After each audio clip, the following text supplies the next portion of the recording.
अस्सलाम वालेकुम एवरीवन। उम्मीद करता हूँ कि आप तमाम लोग खैर आफियत से होंगे।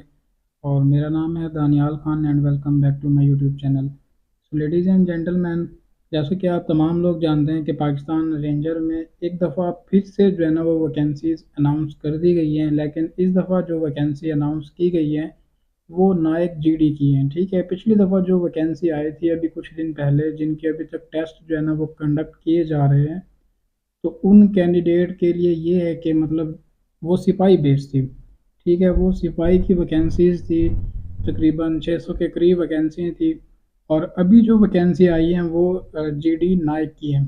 तो आप लोगों ने इस पे अप्लाई किस तरह करना है, इस वीडियो में हम लोग यही तरीकाकार देखेंगे कि आप लोग घर बैठे किस तरह इसके लिए अप्लाई करेंगे। बहुत ही सिंपल सा तरीका है, आपने इन चंद स्टेप्स को फॉलो करना है और आपकी जो एप्लीकेशन है वो या फिर जो रजिस्ट्रेशन है वो हो जाएगी। ठीक है, तो सबसे पहले हम लोग आपको ये बताएंगे कि आपने गूगल पे जाना है और गूगल पे जाने के बाद आपने सर्च करना है पाकिस्तान रेंजर्स। ठीक है, ये जो मैं आप लोगों को मेंशन कर रहा हूँ ये वेबसाइट आप लोगों ने सर्च करनी है गूगल के ऊपर जाके या किसी भी ब्राउज़र में जाके। तो आप लोगों के सामने ना इस तरह की एक वेबसाइट ओपन होकर आ जाएगी। ठीक है, ये पंजाब रेंजर की ऑफिशियल वेबसाइट है और यहाँ से आप लोगों को अप्लाई का तरीकाकार ही बताया जाएगा और इधर से ही आप लोगों का अप्लाई होगा। तो एक दफ़ा हम इसको रिफ़्रेश कर लेते हैं ताकि अप्लाई का जो ऑप्शन है वो आ जाए। अब यहाँ पे आप लोग देख सकते हैं कि 15 सितंबर से, ठीक है, ये जो 15 सितंबर है ये जो सिपाही की वैकेंसीज थी ये उनके लिए है कि वो जो 15 सितंबर की डेट इन कैंडिडेट को दी गई थी उसमें ये था कि इन लोगों के टेस्ट लेट कर दिए थे। 15 सितंबर से लेकर 1 अक्टूबर तक इनके टेस्ट जो है ना वो चलते रहेंगे। ठीक हो गया, यानी कि आज से। और नीचे अगर स्क्रॉल करें तो थोड़ा सा यहाँ पे ये देखें कि नायक बराए जनरल ड्यूटी, ये वैकेंसीज भी अनाउंस कर दी गई हैं और इसकी जो लास्ट डेट है वो है 20 सितंबर। 20 सितंबर तक आप लोग जो है ना वो अप्लाई कर सकते हैं। अप्लाई के लिए सिंपली आप लोगों ने इस ऑप्शन पे क्लिक करना होगा, अप्लाई ऑनलाइन पे। जैसे ही आप क्लिक करेंगे तो आपके पास एक और पेज ओपन होके आ जाएगा जिसको कहते हैं पाकिस्तान रेंजर्स के लिए जो भर्ती आई है बराए नायक जीडी रजिस्ट्रेशन फॉर्म। तो ये है रजिस्ट्रेशन फॉर्म, आप लोगों ने अपनी रजिस्ट्रेशन करवानी है। अभी इस तरह करेंगे तो इसमें सारा तरीकाकार आप लोगों को बता दिया जाएगा। ये जो रजिस्ट्रेशन फॉर्म है इसमें आप लोगों ने थोड़ी बहुत एक जो चीज़ें हैं उनका ख्याल रखना है। सबसे पहले आप लोग अपना जेंडर सेलेक्ट करेंगे। अच्छी बात यह है कि इसमें मेल और फीमेल दोनों ही अप्लाई कर सकते हैं। ठीक है, और लेडी रेंजर की भी क्योंकि जॉब्स थी तो आप लोगों ने यहाँ पे अपना सबसे पहले जेंडर वो सिलेक्ट करेंगे। जेंडर यहाँ पे आप लोग अपना सिलेक्ट करेंगे, उसके बाद यहाँ पे आ जाता है रिपोर्टिंग सेंटर। रिपोर्टिंग सेंटर जो है ना वो जस्ट आप लोग मंडी बहाउद्दीन के अलावा कोई और सिलेक्ट नहीं कर सकते। उसकी रीज़न ये है कि आप लोग देखें यहाँ पे इस पर क्लिक करें तो फिर जस्ट मंडी बहाउद्दीन नज़र आएगा आप लोगों को। अब ये जो मंडी बहाउद्दीन यहाँ पे आपको नज़र आ रहा है वो जस्ट एक ही जगह पे आप लोग इसमें यानी कि सेंटर में जाके टेस्ट दे सकेंगे। पिछली दफ़ा जो वैकेंसी आई है सिपाही की उसमें ये था कि आप लोग अपनी मर्ज़ी का सेंटर चूज़ कर सकते थे। ठीक है, लेकिन इस दफ़ा नैक के लिए इस तरह का कोई ऐसा सीन नहीं है। उसके बाद है यहाँ पे डिस्ट्रिक्ट डोमिसाइल, आप लोगों ने अपना डोमिसाइल सिलेक्ट करना है, जिस भी डिस्ट्रिक्ट का आपका डोमिसाइल बना हुआ हो। ये यहाँ पे एक लिस्ट दी गई है, इस लिस्ट के अकॉर्डिंग आप लोगों ने अपना जो है ना वो डिस्ट्रिक्ट को सिलेक्ट कर लेना है। ठीक है, जैसे ही अगर आप अपना डिस्ट्रिक्ट यहाँ पे देखते हैं कि वो मौजूद नहीं है मिसाल इस लिस्ट में, तो फिर आप लोगों ने आ जाना है नीचे। उसके लिए आपने परेशान नहीं होना, यहाँ पे इस जगह पे इस ऑप्शन पे आप लोगों ने क्लिक करना है। तो जैसे ही आप इस ऑप्शन पे आप लोग क्लिक करेंगे तो यहाँ पे आप लोगों को फिर मज़ीद लिस्ट शो हो जाएगी जो बाकी रहते हैं। ठीक है, तो इस जगह से आप लोगों ने अपना डिस्ट्रिक्ट को सिलेक्ट करना है और ये जो इसके आगे ऑप्शन वाली खाली जगह बची हुई है ये जगह, यहाँ पे आप लोगों ने लिख देना है अदर्स। यानी कि आपकी वहाँ पे जो है ना वो डिस्ट्रिक्ट उस जगह पे अवेलेबल नहीं था तो फिर आपने यहाँ से सिलेक्ट किया है। देन उसके बाद नीचे आ जाते हैं। अब यहाँ पे आने के बाद इस जगह पे are you ex service man, ये साबका फौजियों के लिए है जो यानी कि अभी सिपाही हैं। तो वो उनका जो है ना रैंक कभी ऊपर जाएगा। मिसाल वो नैक बनना चाहते हैं तो वो भी इसमें अप्लाई कर सकते हैं, लेकिन उनके पास एनओसी होना लाजमी है। ये उन लोगों के लिए है, तो जो लोग अप्लाई करना चाहते हैं वो भी अगर देखना चाहें वीडियो तो उनके लिए भी फ़ायदा हो। एक्स डिपार्टमेंट यानी कि आप किसी भी डिपार्टमेंट से अगर बिलोंग करते हैं मिसाल, तो आप लोग यहाँ पे अपना मेंशन करेंगे कि आप किस डिपार्टमेंट से हैं। मिसाल आप जो है ना वो साबका फ़ौजी रह चुके हैं पाकिस्तान एयरफोर्स में, मिसाल देता हूँ, या पाकिस्तान आर्मी में, और आप यहाँ पे आना चाहते हैं, तो आपके पास एनओसी होना चाहिए और बाकी सारी चीज़ें भी होनी चाहिए। ये जस्ट एक एग्जांपल थी। उसके बाद आपका एक रैंक होना चाहिए, यानी कि आपका क्या ओहदा था और आप अभी किस ओहदे के लिए अप्लाई करेंगे। तो ज़ाहिर बात है आप नायक से कम वाले ओहदे पे थे तभी आपने नायक के लिए अप्लाई किया। ठीक है, वो ओहदा आप लोग यहाँ पे लिखेंगे। उसके बाद एप्लीकेंट का नेम। अब यहाँ पे नेम जो आप लोगों ने लिखना है वो नेम कौन सा होगा, जो आपके आईडी कार्ड के ऊपर लिखा हुआ है वो नेम आप लोगों ने यहाँ पे मेंशन करना है, लिखना है। इसके बाद आ जाती है फादर नेम। फादर नेम, वालिद साहब का आप लोगों ने अपना नाम लिखना है। वालिद साहब का नाम भी आप लोगों ने आईडी कार्ड से देख के लिखना है, जो उनके आईडी कार्ड पे मौजूद है। गलत नहीं लिखना आपने, स्पेलिंग की मिस्टेक नहीं करनी। और एक दफ़ा आप साहब फॉर्म को सबमिट करा देंगे तो फिर दोबारा एडिट नहीं कर सकते।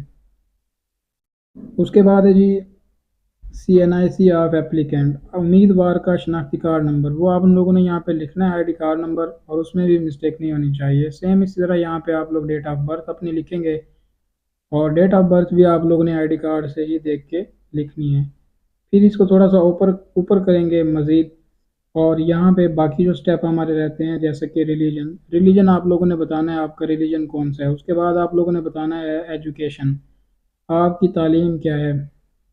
तो यहाँ पे एजुकेशन में आप सबसे हाईएस्ट जो आपकी तालीम होगी वो आप यहाँ पे सिलेक्ट करेंगे। ठीक है, जैसा कि मैं अभी आप लोगों को यहाँ पे दिखा भी देता हूँ। अब यहाँ पे देखें कि middle, matric, FSC, BA, any other, यानी कि इनके अलावा अगर आपके पास कोई और एजुकेशन है तो फिर आप एनी अदर पे क्लिक करेंगे। यहाँ पे सबसे हाईएस्ट इस पोर्शन में, दोबारा बता देता हूँ, एजुकेशन वाले पोर्शन में सबसे हाईएस्ट डिग्री जो आपके पास अभी अवेलेबल है, यानी कि आपने BS किया हुआ है या BA किया हुआ है, तो सबसे पहले आप BA को सिलेक्ट करेंगे बस। यहाँ पे वो आपने सिलेक्ट करके छोड़ देना, बाकी उसके साथ कुछ नहीं करना, बाकी नीचे जा सारा कुछ है। अभी एजुकेशन की आप लोगों ने डिटेल देनी है। तो डिटेल आप किस तरह देंगे, अगर आपने PhD यानी कि डॉक्टरेट किया हुआ है तो यहाँ पे आप उसकी डिटेल को ऐड करेंगे। ठीक हो गया। सबसे पहले आप लोगों ने यहाँ पे अपनी डिग्री को सिलेक्ट करना है, जैसे कि ये आ गई है मिसाल।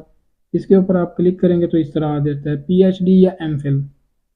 उसके बाद यहाँ पे सेकंड नंबर पे आप लोगों ने टोटल CGPA या GPA मार्क्स वगैरह वो लिखने हैं। देन उसके बाद आपने कितनी GPA गेन किया है, अपटेन किया है। ठीक है, और यहाँ पे ग्रेड आपने बताना है। ठीक है, ग्रेड आप बता देंगे, यहाँ पे ये सारे ग्रेड लिखे हुए हैं।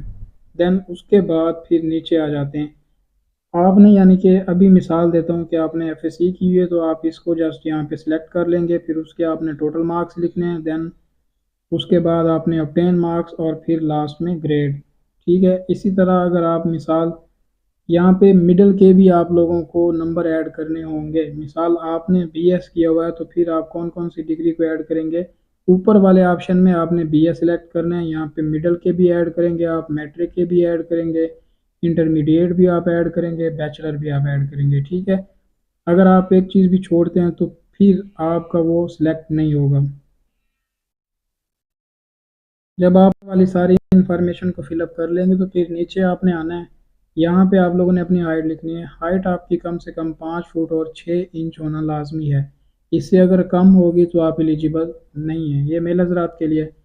यहाँ पे आप लोगों ने अपनी हाइट लिखनी है फीट के अंदर, और इस जगह पे आपने इंचज़ में। उसके बाद यहाँ पे नीचे आना है और स्क्रॉल करना है। ठीक है, फिर आप लोग यहाँ पे लिखेंगे प्रोवेंस। सबसे पहले आपने अपना प्रोवेंस को सिलेक्ट करना है। प्रोवेंस जब आप सिलेक्ट कर लेंगे तो फिर आपको यहाँ पे डिस्ट्रिक्ट शो होंगे, अदरवाइज नहीं होंगे। आपने अपना ज़िला सिलेक्ट करना है। ज़िला सिलेक्ट करने के बाद यहाँ पे आप लोगों ने परमानेंट एड्रेस अपना लिखना है। अब परमानेंट एड्रेस आप लोग कौन सा लिखेंगे, जो आपके आईडी कार्ड के ऊपर मौजूद है। इसके अलावा आप कोई भी और एड्रेस नहीं लिख सकते। उसके बाद टेम्परेरी एड्रेस या अर्जी पता, यानी कि जिस जगह अभी आप रहते हैं वो यहाँ पे आप लोगों ने मेंशन करना है। ठीक हो गया। नेक्स्ट आ जाते हैं अभी। उसके बाद यहाँ पे आप लोगों ने अपना मोबाइल नंबर देना है। ठीक है, मोबाइल नंबर वो होगा जो एक्टिव, और इसके अलावा वो किसी और नेटवर्क पे कन्वर्ट ना हो। उसके बाद आपने वालिद का मोबाइल नंबर देना है। लाजमी नहीं आप वालिद साहब का दें, आप अपना अपना दूसरा नंबर भी दे सकते हैं। आप किसी भी बहन भाई में से आप दे सकते हैं। ठीक है, उसके बाद फिर आ जाता है यहाँ पे रिलेटिव, यानी कि आपका कोई ऐसा रिश्तेदार जो कि ऑलरेडी यानी कि सर्विसमैन हो, शहीद हो चुका हो, सर्विंग रेंजर हो, ठीक है, या फिर रिटायर्ड हो, उसका आप लोगों ने यहाँ पे जिक्र करना है और उससे अपना रिलेशन भी बताना है। यानी कि वो रिलेशन में आपका रिलेशन कौन कौन से आएंगे, आपका कोई अंकल है, आपका कोई मामू वगैरह है, आपका कोई भाई था या सिस्टर थी, वालिद साहब या वालदा, बस इनमें से आप लोगों ने बताना है, बाकी और कोई यहाँ पे नहीं लिखना, ठीक है। नेक्स्ट आ जाता है सबसे लास्ट में, ये चीज़ें तो होगी, यहाँ पे आप उसका रिलेशन बता देंगे और स्पेशल स्किल, आपके भाई पास कौन सा किस चीज़ का हुनर है, क्या स्पेशल स्किल है आप में, वो स्पेशल स्किल आप यहाँ पे मेंशन करेंगे। मेंशन करने के बाद फिर आपने अपनी स्पेशल स्किल जब लिख दी है तो लास्ट वाला ऑप्शन है रजिस्टर का, ठीक है। तो आपने लास्ट वाले ऑप्शन पे आ जाना है, रजिस्टर पे। तो इस पे आप लोगों ने क्लिक करने से पहले एक दफ़ा सारी इंफॉर्मेशन रीड आउट कर लेनी है। रीड आउट करने के बाद आप लोगों ने फिर इसको रजिस्टर करना है। जैसे ही रजिस्टर करेंगे आगे एक और ऑप्शन आएगा सबमिट का, तो आप सबमिट करेंगे तो फौरी आपको अपनी टेस्ट की डेट भी मिल जाएगी कि आपका टेस्ट किस डेट को होगा, किस टाइम पे जाना होगा, क्या क्या डॉक्यूमेंटेशन आपने साथ में लेके जानी होगी। तो आई होप कि आपको तमाम चीज़ें समझ आ चुकी हैं। कोई भी आपका सवाल हो इसके अलावा जो चीज़ें मैंने यहाँ पे नहीं बताई, वो आप कमेंट बॉक्स में पूछ सकते हैं। सो इंशाल्लाह नेक्स्ट वीडियो में मुलाकात होगी आप सबके साथ। तब तक अपना ख्याल रखिएगा और अपनी तैयारी पे फोकस करें। अल्लाह आप सबको कामयाब करे।